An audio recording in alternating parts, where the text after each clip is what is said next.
నమస్కారం,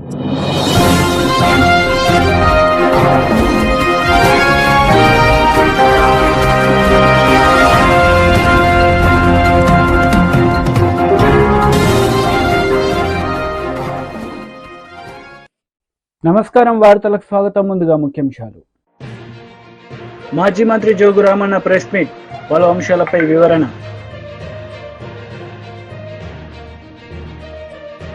minister Merugu Nagarjuna press meet, TDP నేతలపై fire.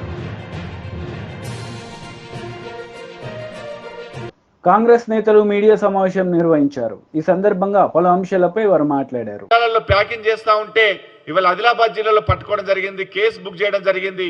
వారున్న తీసుకొచ్చినటువంటి విత్తనాలను కూడా ల్యాబ్కు పంపడం జరిగింది. అవి నకిలీయా లేకుంటే ఒరిజినల్ అని చెప్పేసి. కాబట్టి ప్రభుత్వం ఎక్కడ కూడా నకిలీ విత్తనాలను రైతులకు అందకుండా కట్టడి చేస్తూనే నాణ్యమైన విత్తనాలను రైతులకు అందించడానికి ప్రభుత్వం చర్యలు తీసుకుంటుంది. రైతులకు సకాలంలో విత్తనాలు అందుతున్నాయి. వీళ్ళు కావాలని చెప్పేసి వల్ల ప్రభుత్వాన్ని బదనం చేసినట్టు ఒక పని పెట్టుకున్నారు. అట్లాగే జిలుగు విషయంలో కూడా చాలా మాట్లాడిర్రు. ఇవాళ నిన్న డేట్ వరకు ఇదే టీఆర్ఎస్ ప్రభుత్వం గత సంవత్సరం వారి పాలనలో ఇదే నిన్నటి వరకు 25,000 క్వింటల్లే ఇవాళ జిలుగు కానీ జనుము కానీ రైతులకు అందించారు. కానీ వల్ల మా ప్రభుత్వం 52,000 క్వింటళ్లను ఇవాళ రైతులకు అందించింది. అంటే దాదాపు 50% ఎక్కువగా మేము ఇవాళ వాళ్ళకంటే ఎక్కువ మేము రైతులకు అందించినాం. మరి విత్తనాలు లేవు అని చెప్పేసి ఒక దుష్ప్రచారం చేసి రైతులను భయోందనలకు గురి చేసేటువంటి ఒక కార్యక్రమం పెట్టుకున్నారు. రైతులు కూడా ఎక్కడ అధైర్యపడకండి, ఎక్కడ కూడా ప్రతిపక్షాలు చెప్పేటటువంటి మాటలు అమ్మకండి. మీకు ఉదాహరణకి ఇదే వాళ్ళు 26,000 క్వింటలు అమ్మితే ఇవాళ 52,000 క్వింటలు ఇవాళ జిలుగు అన్ని కూడా జనుము జిలుగు అన్ని కూడా రైతులకు అందించినాం. అంటే ఎక్కడ కూడా ఏ విత్తనానికి కూడా కొరత లేదు. రైతులకు సరిపడే విత్తనాలన్నిటిని కూడా మేము అందించడానికి సిద్ధంగా ఉన్నాము. గత ప్రభుత్వం చేసినటువంటి మోసాలు ఇవాళ మాట్లాడుతూ ఉన్నారు. ఇప్పుడే పెద్దలు చెప్పినట్లుగా నీకు ధర కావాలంటే బేడీలు వేసినటువంటి చరిత్ర మీది. ధర కావాలని రోడ్ల మీదకి వస్తే అరెస్టులు చేసి కేసులు పెట్టి జైల్లోకి పెట్టినటువంటి చరిత్ర మీది. మీరు పంటల కొనుగోలులో తరుగు పేరు మీద ₹1,00,00,000 లూటి చేసినటువంటి చరిత్ర మీది. ఎక్కడ కూడా విత్తనాల సబ్సిడీలు ఇవ్వలేరు, డ్రిప్పులు ఇవ్వలేరు, అన్నీ కూడా అన్ని రకాల సబ్సిడీ ఎత్తేసి రైతులకు ఇబ్బంది గురి చేసినటువంటి నీచమైనటువంటి చరిత్ర టీఆర్ఎస్ పార్టీది. కానీ ఇవాళ అలా కాకుండా రైతులకు అందుబాటులోకి అన్ని విత్తనాలు తీసుకొచ్చి సకాలంలో ఏ రైతు కూడా ఇబ్బంది లేకుండా పరిపాలన కొనసాగుతున్నటువంటి చరిత్ర కాంగ్రెస్ పార్టీది.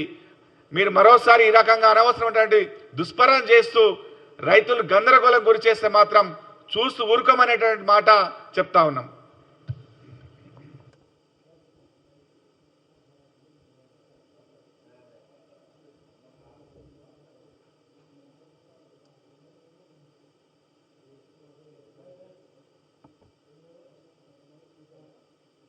ప్యాకెట్లు వివిధ జిల్లాలకు అందుబాటులో ఉంచడం జరిగింది. వీటిని సక్రమంగా పంపిణీ జరగడానికి ఆయా జిల్లా కలెక్టర్లు,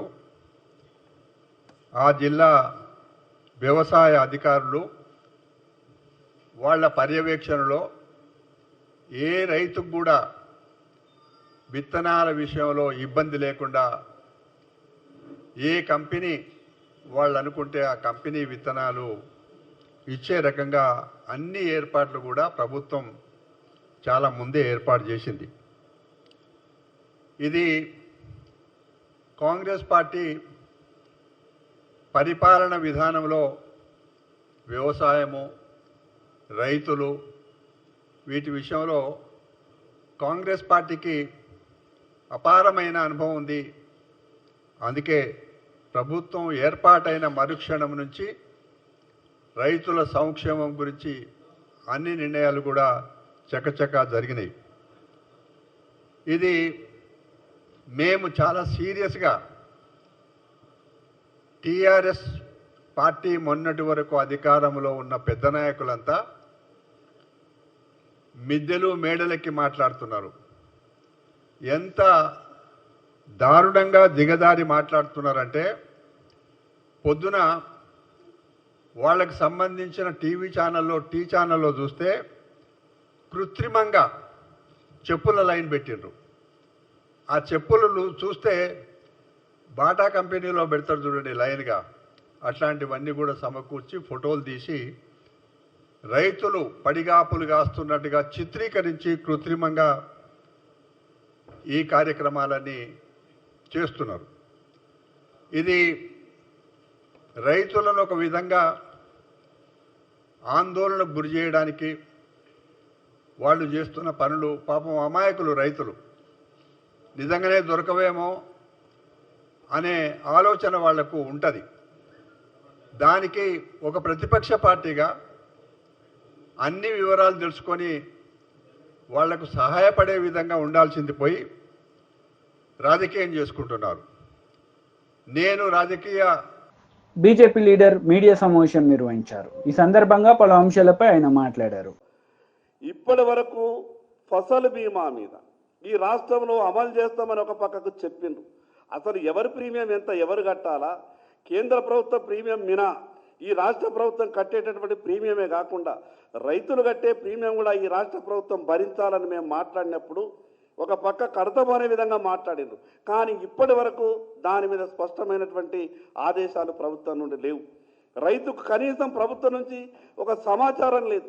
ఇప్పుడు అసలు ఏ సీడు, ఏ కంపెనీ ఉత్పత్తి చేసిన సీడు మార్కెట్లో అందుబాటులో ఉన్నదో ఇప్పటి వరకు వ్యవసాయ శాఖ సమీక్ష చేసినట్టు మాకు అనిపిస్తలేదు.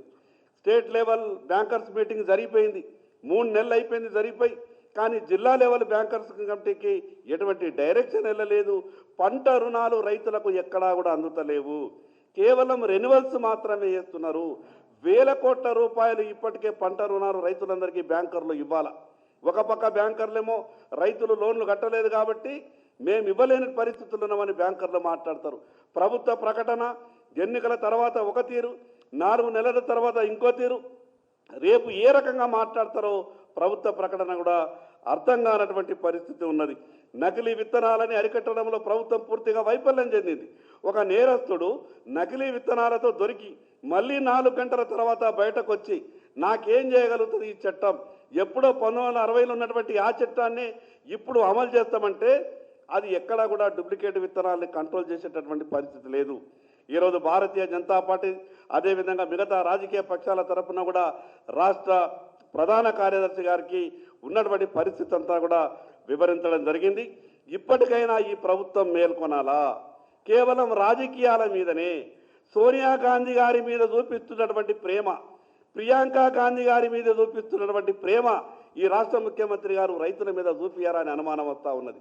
మీరంతా ఢిల్లీ పోయి మీరు రావాలి అని ఇంత బతిమలాడి పిలిపించుకునే ప్రయత్నం చేస్తున్నారు కదా. ఈ రాష్ట్రంలో ఉన్నటువంటి రైతులు పడుతున్నటువంటి కష్టాలు మీకు కనిపిస్తలేవా? ఈ రాష్ట్రంలో ప్రభుత్వంలో ఉన్నటువంటి పెద్దలు ఒక్కసారి ఆత్మవిమర్శన చేసుకోవాలా. ఇప్పుడైనా ఈ ప్రభుత్వం మేల్కొనాలా. ఇంకొక 24 గంటలు ఈ ప్రభుత్వానికి సమయం ఇస్తున్నాం. జరిగినటువంటి తప్పుల్ని వెంటనే సరిదిద్దుకోండి. ఏ జిల్లాలో ఏ విత్తనాల డిమాండ్ ఉన్నదో వెంటనే ఆయా కంపెనీలకు మీరు డైరెక్షన్ ఇవ్వాలా. ఈరోజు కంపెనీలు కృత్రిమ కొరతను సృష్టిస్తూ ఉన్నాయి. ఎక్కడికి వెళ్ళినాయి మీ టాస్క్ ఫోర్సులు? ఏమైపోయినాయి వ్యవసాయ శాఖలు ఉన్నటువంటి విజిలెన్స్? వ్యవసాయ శాఖకు పని ఉంటుందే ఈ 15 నుంచి 20 రోజులు నెల. ఈ నెల రోజులు కూడా వ్యవసాయ శాఖ పని చేయకపోతే మళ్ళీ ఇంకెప్పుడు పని చేస్తుంది? అందుకే భారతీయ జనతా పార్టీ పక్షాన ఈ ప్రభుత్వాన్ని డిమాండ్ చేస్తున్నాం. ఈ ఏవైతే రుణమాఫీ విషయం మీద కానీ, అదేవిధంగా డూప్లికేట్ విత్తనాలు మార్కెట్లో నిరోధించడంలో కానీ, అదేవిధంగా మిగతా కావలసినటువంటి సీడ్ ఏదైతే విత్తనాలు రైతులకు అందుబాటులో తీసుకురావడంలో కానీ, ఈ 3 విషయాలపై ప్రభుత్వం వెంటనే చర్యలు తీసుకోవాలా. లేకుంటే ఈ 48 గంటల తర్వాత రైతులతో కలిసి ఉద్యమాలు చేయాల్సి వస్తుంది. దానికి ఈ రాష్ట్రంలో ఏది జరిగినా ఈ ప్రభుత్వమే బాధ్యత వహించాల్సి వస్తుందని ఈ సందర్భంగా తెలియజేస్తున్నాం. ఓకేనా అన్నా? ఇచ్చినాం మీకు కూడా ఒక ఆఫీసర్ రిప్రజెంటేషనా? చీఫ్ సెక్రటరీ రేపు మీటింగ్ పెడతా అని చెప్పింది అందరితో. మరి మీటింగ్ పెట్టుకొని ఏ కంపెనీ ఎంతెంత ఉన్నది సాధ్యమైనంత కాడికి ఆదిలాబాద్ జిల్లాకు 2,50,000 రాశి సీడ్ కావాలని చెప్పినాం. మ్యాక్సిమం 1,50,000 ప్యాకెట్ల వరకు ఇప్పించే ప్రయత్నం చేస్తారని మాట్లాడింది. రేపేదో మీటింగ్ కాన్ఫరెన్స్ ఇస్తామని చెప్పి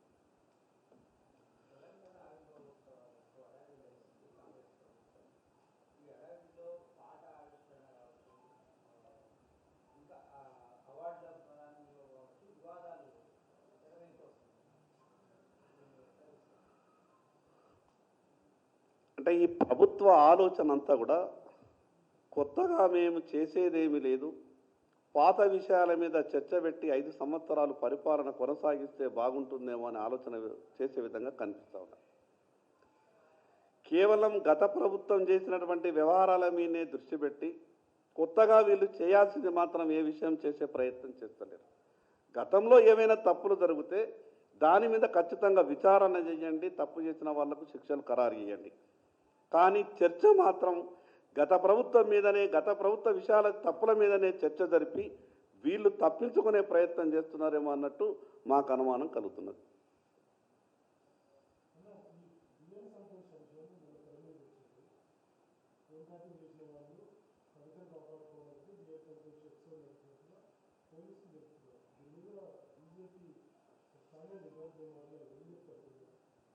పెద్దలు మాట్లాడతారన్న ఆ విషయం మీద, జాతీయ స్థాయి అంశం కాబట్టి పెద్దలు మాట్లాడతారు.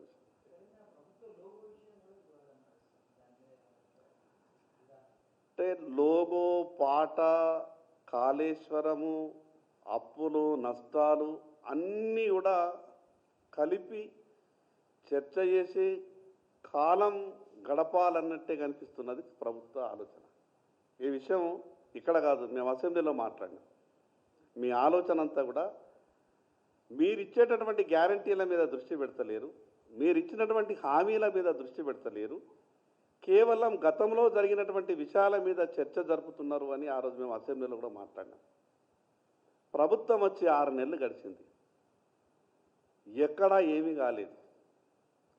ఏ విషయం మీదనైతే చర్చ జరిగే అవకాశం ఉంటుందో ఆ చర్చని మాత్రమే రోజు దినపత్రికలలో, టీవీ వార్తలలో ఇప్పించి పాలన ఆ రకంగానే కొనసాగుతున్నది. అసలు నిజంగా ఎంత బాధ అంటే ప్రభుత్వం ఏర్పడి 6 నెలల తర్వాత మొదటి వ్యవసాయ పనులు ఈ సీజన్ స్టార్ట్ అయింది. బీఆర్ఎస్ లీడర్ మీడియా సమావేశం నిర్వహించారు. ఈ సందర్భంగా పలు అంశాలపై ఆయన మాట్లాడారు. మరి అనేకమైనటువంటి కార్యక్రమాలు రైతుల కొరకు అండగా ఉన్నాం. అందుకొరకు ఇలా మేము ఒకటే వారిని అడుగుతూ ఉన్నాం, మీరు ఏ విధంగా రైతులు ఏ విత్తనాలు అడిగినా ఇవ్వటానికి సిద్ధంగా ఉన్నారా లేదా, ఇస్తారా లేదా, మీరు ఇవ్వకపోతే మీతో చేత కాదని చెప్పండి. మరి గతంలో ప్రభుత్వం మేము ఏమైనాం, ఇలా రైతులు గతంలో విత్తనాల కంటే ముందు సాగునీరు లేకపోయా, కరెంటు లేకపోయా, మరి ఇప్పుడు విత్తనాలు కూడా ఇస్తలేరు. మరి ఇలా ఇదేనా రైతులను మార్చేటటువంటి ప్రభుత్వం అడుగుతున్నాం. దేన్ని మారుస్తున్నారు మీరు? అందుకొరకే ఈరోజు ఒకటే మేము కాంగ్రెస్ ప్రభుత్వాన్ని మరి ప్రశ్నిస్తున్నాం. మీరు ఇప్పటికైనా మరొకవైపు ముఖ్యమంత్రి గారు ఇలా తెలంగాణ ఇంత చిన్నాన్ని మారుస్తామని చెప్తే మరి ఇలా మంత్రులు, ఉప ముఖ్యమంత్రులు వేరే రాష్ట్రాల్లో ప్రచారంకి వెళ్తూ ఉంటే ఇలా మద్యం మంత్రి మాట్లాడతాడు. మద్యం నాకు తెలియదు, అసలు అది కార్పొరేషన్కి సంబంధించిన సమస్య. మా గతంలో వాళ్ళు మంత్రులు చేసిండ్రు, మేము కూడా మంత్రులు చేసినాం. ఏ డిపార్ట్మెంట్ కన్నా కార్పొరేషన్ ఎండి ఉన్నా, చైర్మన్ ఉన్నా మంత్రితో సంప్రదించిన తర్వాత చేస్తా తప్ప డైరెక్ట్ ఎక్కడ కూడా కార్పొరేషన్ ఎండికి ఇచ్చే లేదు. మరి ఇలా జూపల్లి కృష్ణారావు గారు అబద్ధం మాట్లాడుతున్నారు, కొత్త బీర్లు ఎక్కడ వస్తలేమని చెప్పి. ఆ మంత్రికే పత్తలేదు. వ్యవసాయ శాఖ ముఖ్యమంత్రి గారేమో ఎక్కడ రైతులకు ఇబ్బంది లేదు, వ్యవసాయ శాఖ మంత్రి గారు ఇట్లా మాట్లాడతారు. మరి అక్కడ ఉన్నటువంటి పరిస్థితి వేరు. అంటే ఎట్లా ఉందంటే ఈరోజు ఈ మంత్రులకు, ఈ ముఖ్యమంత్రికి, ఈ ప్రభుత్వానికి, ప్రజల సమస్యల పట్ల ఒకరికొకరికి అవగాహన లేక ఈరోజు రైతాంగాన్ని నట్టట ముంచేస్తా ఉన్నారని చెప్పి మేము ఒకసారి ఈ పత్రికా ముఖంగా మరి తెలియజేస్తూ ఉన్నాం.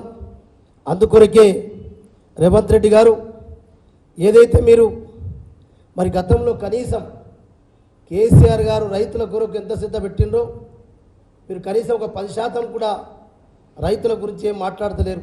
రైతుల గురించి కనీసం కేసీఆర్ గారు చేసినటువంటి ఎంతైతే సమయం ఇచ్చిండో మీరు ఒక 10% సమయం ఇచ్చిన ఈ రైతులకు ఈ ఇక్కట్లు రావు, ఈ బాధలు రావు. ఇలా కరెంటు చూస్తూ ఉన్నాం. కనీసం ఇలా వర్షాకాలం సీజన్, పంటలు వేసుకునే సీజన్ మొదలైంది.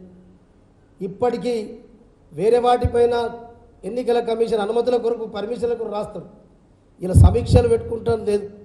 వర్షాకాలంలో మరి ఇలా బ్యాంకు రుణాల విషయం కానీ విత్తనాల విషయం కానీ ఇలా ఇప్పటిదాకా కూడా ముఖ్యమంత్రి గారు వ్యవసాయ శాఖ మంత్రి గారు అధికారులతో ఇప్పటిదాకా సమీక్షలు జరగాలంటే వీళ్ళు రైతుల పట్ల ఎంత చిత్తశుద్ధితో ఉన్నారో ఇదే వాళ్ళ అసమర్థతకి ఇది నిదర్శనం అని చెప్పి కూడా నేను ఈ సందర్భంగా తెలియజేస్తూ ఉన్నాను.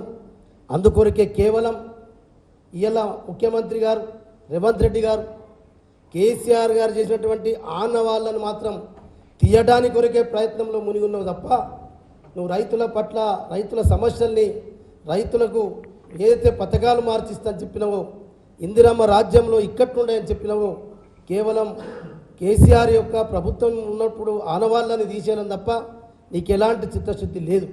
అందుకొరకే మేము డిమాండ్ చేస్తూ ఉన్నాం ఈరోజు మన ముఖ్యమంత్రి రేవంత్ రెడ్డి గారిని, ఇప్పటికైనా మీరు ఏదైతే వేరే రాష్ట్రాలకు వెళ్ళడం, వేరే రాష్ట్రాల నుంచి ప్రచారంకి వెళ్ళడం, ఇక్కడి నుంచి వసూలు చేసి ఢిల్లీకి పంపడం తప్ప తెలంగాణ రాష్ట్ర ప్రజల యొక్క ఇటు రైతులు కావచ్చు మిగతా వర్గాల యొక్క ప్రజల యొక్క నట్టడం ఉంచే ప్రయత్నం చేస్తూ ఉన్నారు. ప్రభుత్వం ప్రజల గురించి ఏమాత్రం కూడా పట్టించుకుంటలేని చెప్పి కూడా ఇవాళ మేము ప్రభుత్వాన్ని ప్రశ్నిస్తున్నాం. ఇలా వానాకాలం వచ్చిన తర్వాత సాగునీరు పంటలు కూడా ఉంటాయి, ప్యాడ్ వేస్తారు.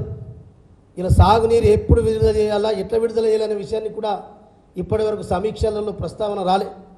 అందుకొరకే మేము ఇప్పటిదాకా ఒకటే గవర్నమెంట్ని విజ్ఞప్తి చేస్తూ ఉన్నాం, ఏ జిల్లాలో ఎంతెంత ఎరువులు విత్తనాలు ఉన్నదో శ్వేతపత్రం కూడా విడుదలయ్యాలని చెప్పి మేము ప్రభుత్వాన్ని డిమాండ్ చేస్తూ ఉన్నాం. అంతేకాకుండా ఈరోజు ఇలా తెలంగాణ రాష్ట్రంలో రైతులు చాలా మళ్ళీ ఇప్పటికీ 250 మంది దాదాపు ఆత్మహత్యలు చేసుకున్నారు.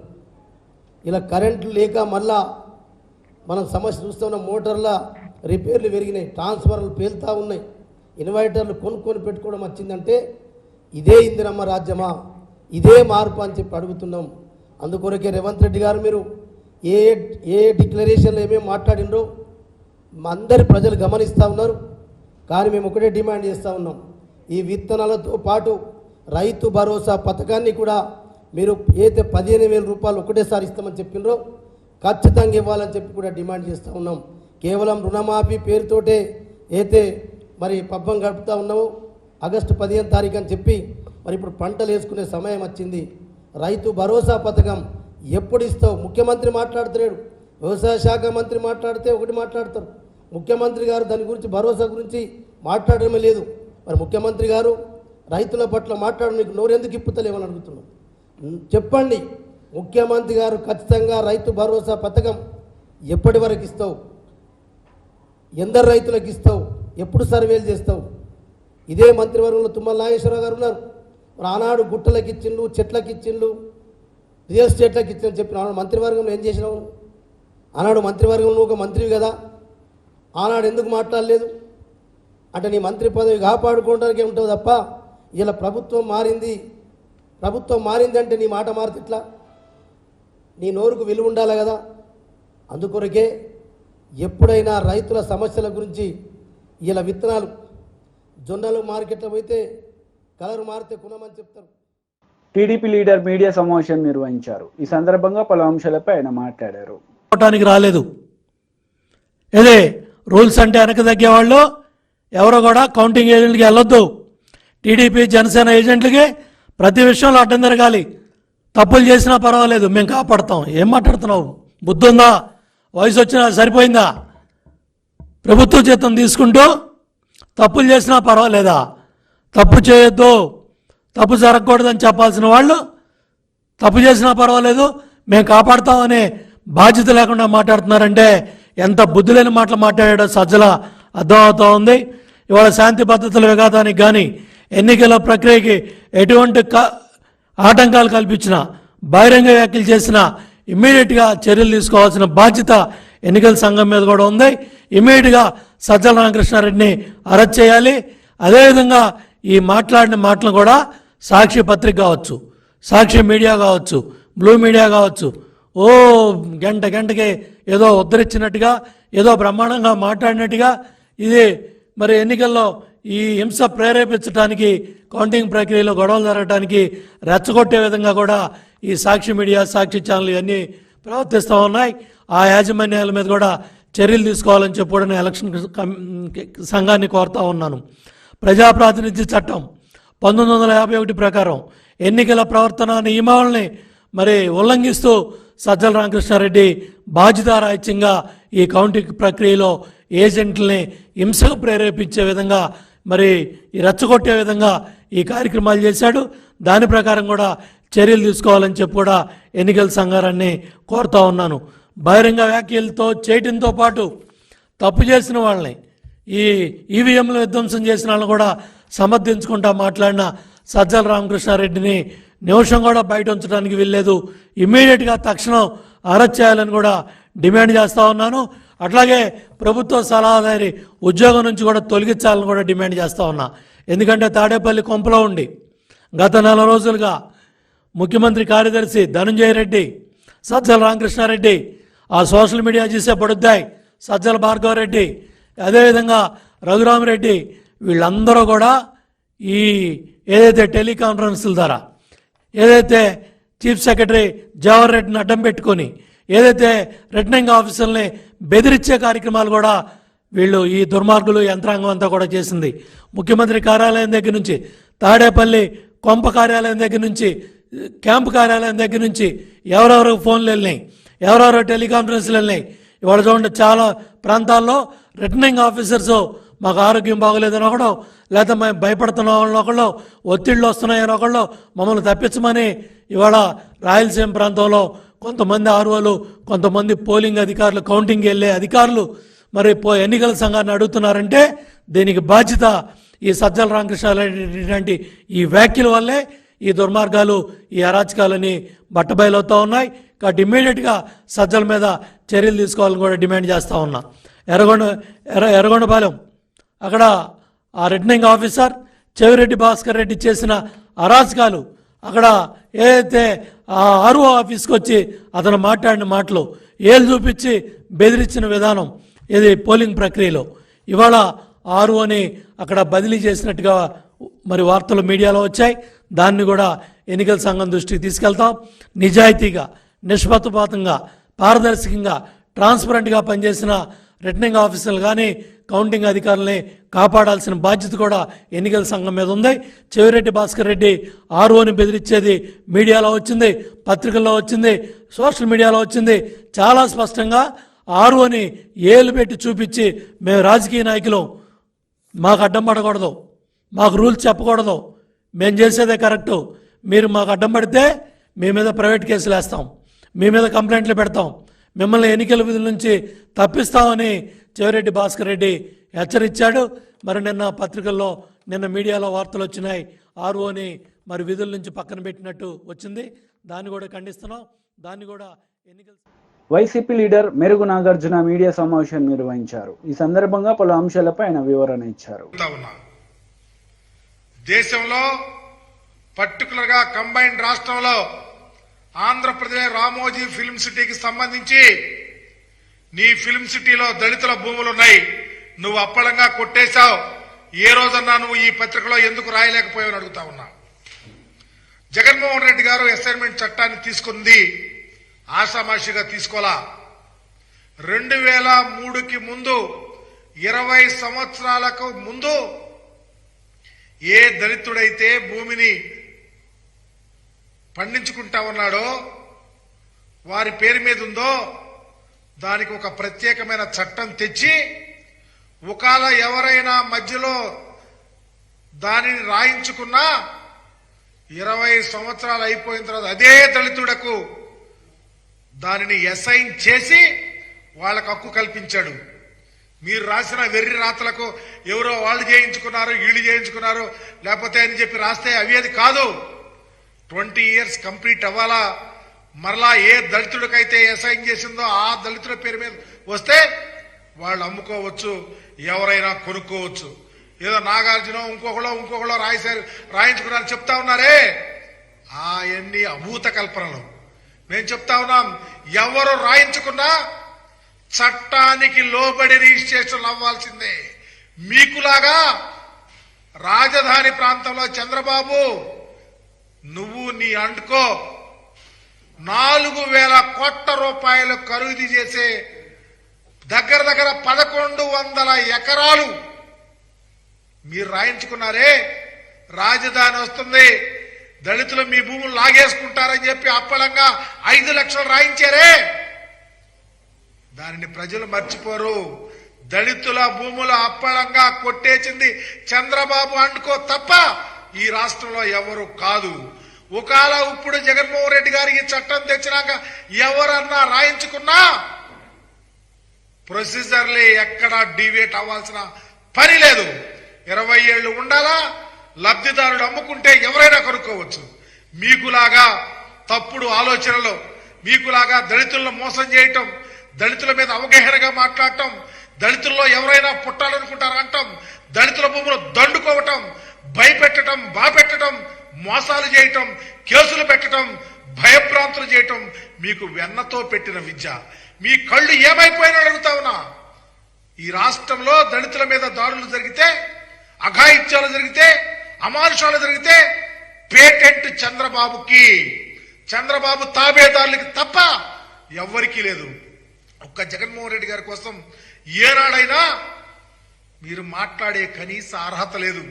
ఎందుకంటే దళితులు బాగుండాలన్నా, దళితులు ధైర్యంగా బ్రతకాలన్నా, గుండె మీద చేసుకుని ఉండాలన్నా, వాళ్ళతో నీకు ఇవ్వందేనని చెప్పేసి వాళ్ళు నా వాళ్ళని చెప్పి, నా ఎస్సీలు, నా ఎస్టీలు, నా బీసీలు, నా మైనారిటీలు అని చెప్పిన రాజకీయ ఉద్దండు ఈ దేశంలో జగన్మోహన్ రెడ్డి గారు.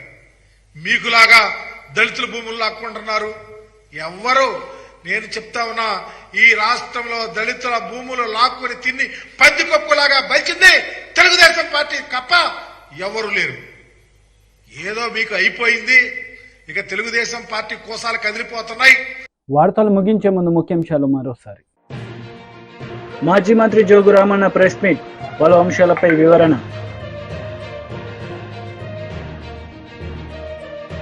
మినిస్టర్ మెరుగు నాగార్జున ప్రెస్ మీట్, టీడీపీ నేతలపై ఫైర్. ఈ వార్తలు ఇంతటితో సమాప్తం. తిరిగి ప్రసారమయ్యే వార్తల్లో మళ్ళీ కలుద్దాం. అంతవరకు సెలవు. నమస్తే.